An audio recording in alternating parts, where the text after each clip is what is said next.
இன்றைக்கி என்ன சமையல் பார்க்கலாமா? சுட சுட சாதம் வடித்தாச்சு. அப்புறம் கலந்துக்கிறதுக்கு வந்து சவுச்சவ் போட்டு மோர் குழம்பு. லாஸ்ட் வீக் மோர் குழம்பு பண்ணேன், சாப்பிட்டுட்டு ரொம்ப நல்லா இருக்குன்ட்டு என் பையன் வந்து திருப்பி இன்றைக்கி மோர் குழம்பு தான் பண்ணணுன்ட்டு சொன்னதுனால இன்றைக்கி மோர் குழம்பு பண்ணியாச்சு. திருப்பியும் சவுச்சவ் போட்டு மோர் குழம்பு. அப்புறம்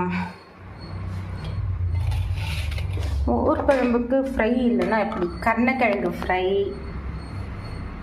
அதுக்கப்புறம் உருளைக்கிழங்கு ஃப்ரை, இதெல்லாம் வந்து காம்பினேஷன்.